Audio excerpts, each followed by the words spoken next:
All right, peace to you all. Peace to you all.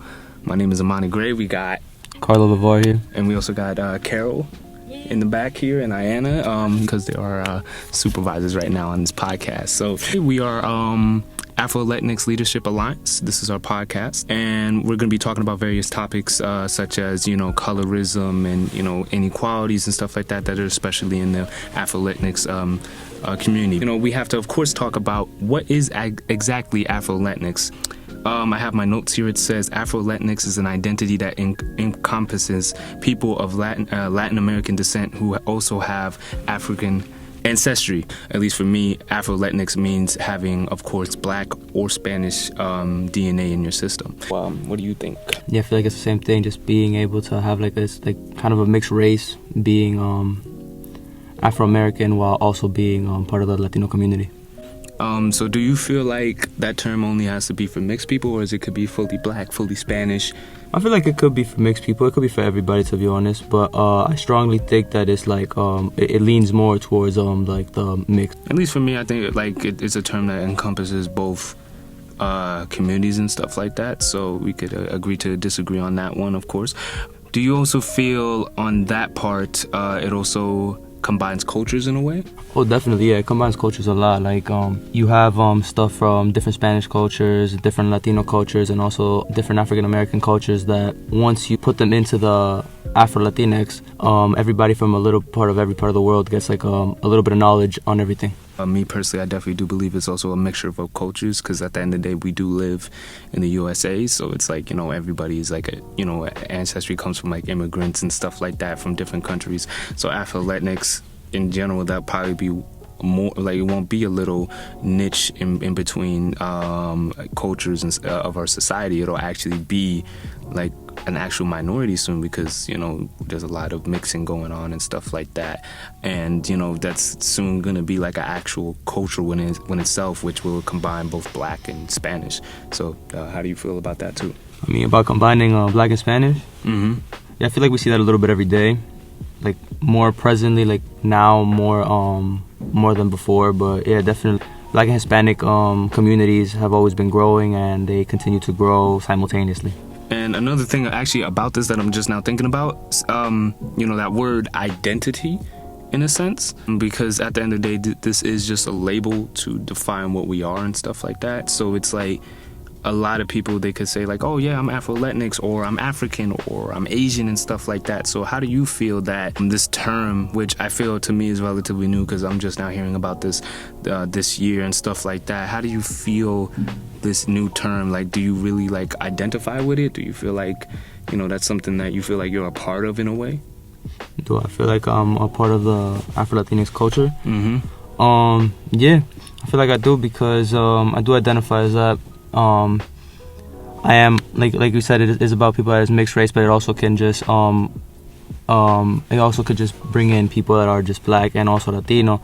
And me being Latino myself, I do feel like I'm part of that. Yeah, I could definitely agree, especially for me on the Afro part and stuff like that, because this actually brings me to another topic that I want to just touch on, because you did say that the Black and Spanish communities, we technically have been together growing and stuff like that, because we are in the same hoods, we're in the same neighborhoods, we're of course sharing cultures in a way and stuff like that. That's why this term is kind of encompassing this combination here. So how do you feel on that growing part that you mentioned before, like us growing as communities together at this point? I feel like we're very united as a whole, even though it is two different two completely different cultures by themselves. When we are united, like I said before, we get a mix of it, and it helps the culture grow and form into what now is the Afro-Latinx culture, and it becomes all one big family and one big culture.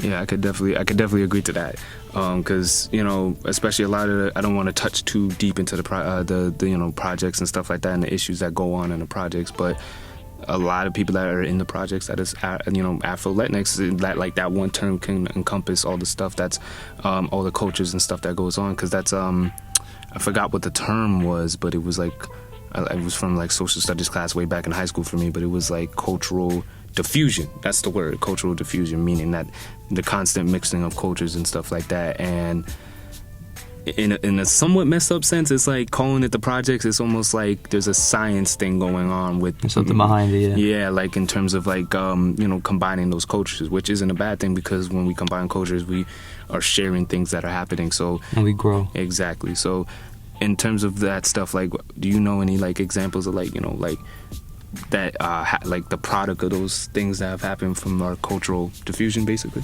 I feel like that could go like all the way back to like the colonial times, but like most recently, like for example, in like a colonial time, like most of the Hispanic cultures are a mixture of like those Spain and also the slaves, and that's why they're like for example Puerto Ricans or Dominicans, which are like the most closest thing to like an example of a person that is African American and as well Latino. And actually thinking about it now and stuff like that, because one of the things is about me, just to give y'all a little something, I am fully blooded Jamaican, and we speak Patois.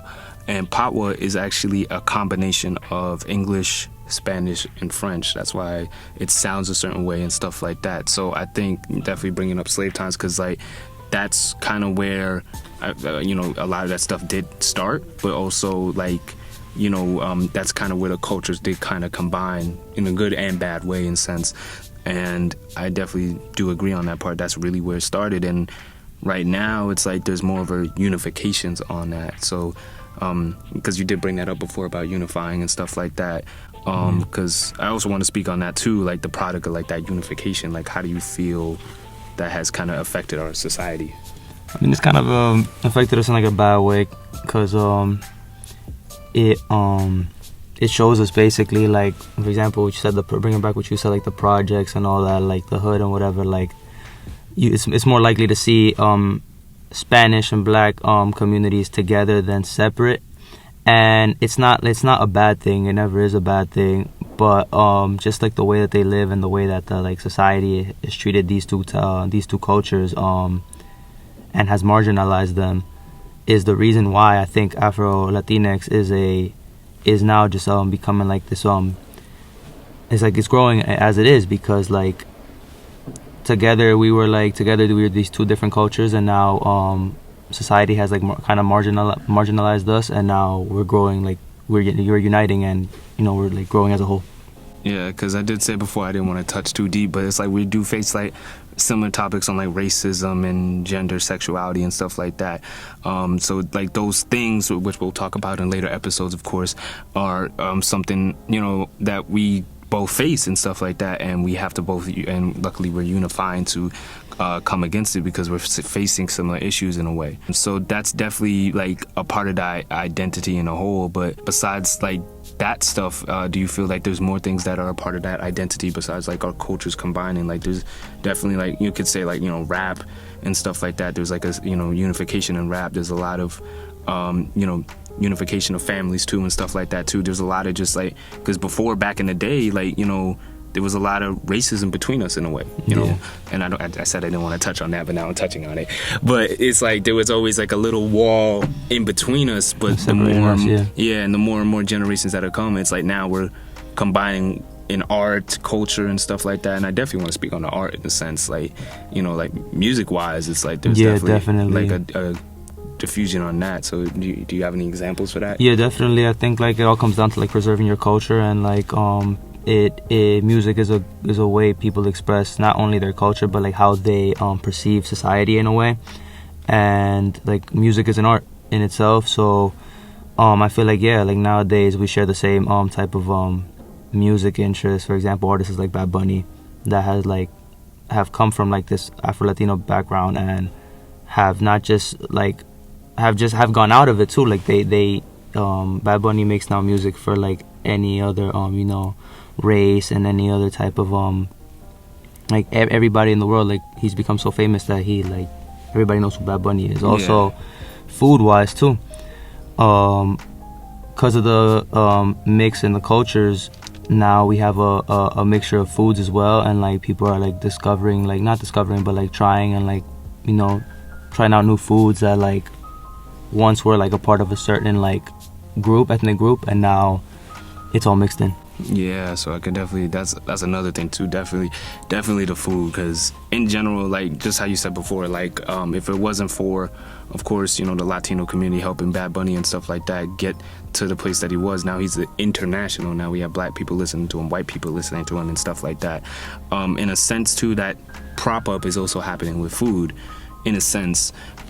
Because I could say that for Jamaican food now it's more popular than ever because other cultures are touching it. And I could also say, well, I don't have any specific examples, that's where you come in, for like specific foods and stuff like that. It's like that unification in a way. It's like between us especially, it's like when we have a certain thing about our culture and, you know, we cross it into another culture, it's like, oh, we accept this because it's cool, this is something that I like and stuff like that, and it gets propped up. It's like that unification is like blasting things into mainstream in a sense. And besides food, I don't really have any examples. I don't know if you have any examples on that. On food? Well, besides just food, like just that, you know, like something from our culture, yours or ours or mine, like it gets propped up because it's like our combination is like, oh, this is nice, and it rises up into like a thing basically. Like just how you brought up Bad Bunny, we also brought up food. I'm saying, is there like something else besides that?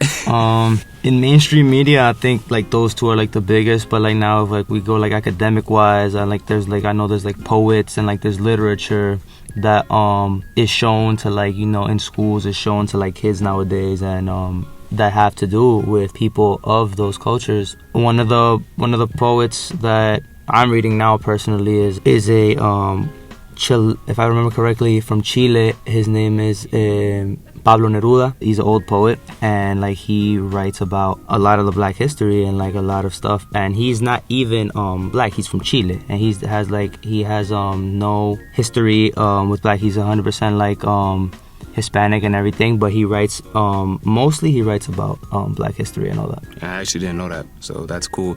Make sure y'all look that up. So even like a little thing like I was thinking about, which of course I don't want to dive in too deep because that's a whole separate 1 hour conversation we could have on that prop up into mainstream. There's of course gentrification of that thing, so it's like there's always a good and a bad from this unification, because if we bring up like how I just brought up Jamaican food, it's like now there's like remixes of Jamaican food and stuff like that are happening. So it's like I could definitely say that for the black community is always like once something goes into the mainstream for us, it's like, you know, certain people see it and they take it and remix it, and it becomes something that wasn't supposed to be. So I think also for the Latinx community, could you say there's some things for that too? Gentrification is also a big one too. You know, people try not to like steer down that direction, but like it is a big deal for people of like Latinos as well. And you know, the way basically the society has like, you know, has treated us as well. But like you said, that we're gonna touch on that on different episodes, you know. Yeah. So, but I think, of course, like the identity thing, that's always something that we could touch on. I think we touched on food, artists, you know, art in general and stuff like that, and just brought up the good and bad of like clothing too. Oh, we didn't even talk about clothing. Yeah. Son. Oh man, clothing. I know like African Americans have brought a lot of fashion into the you know, to like whatever clothing is, and like to those industries. It's a big influence on like how people dress nowadays. Everybody like wants to look like this person or like the second or the third, right? But I feel like clothing it dates back even to like the old days. I know I'm Ecuadorian, so I know that like my roots and everything is like this big poncho with like the tiny hats, and like usually like men have really long hair and they braid it into like a long bun, and like they have it.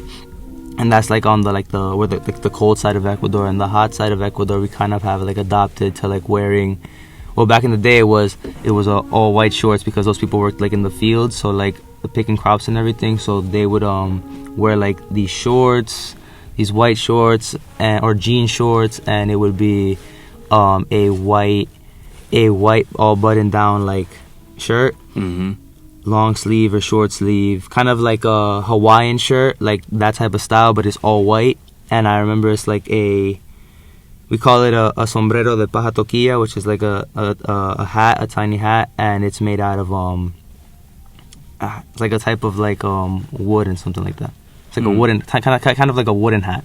Yeah. So I could definitely say that for the African American community too, and it kind of, that's, I think, one of the things that got propped in the mainstream, because if it wasn't for hip hop, certain styles and street styles wouldn't be the way it was and stuff like that. Like the hoodies, like basically the stuff you got on right now type stuff, and the stuff I got on, big hoodies and baggy clothing and stuff like that. So that's shoes, Jordans. Oh, Jordans, Jesus Christ, yeah, that definitely got propped up to mainstream too.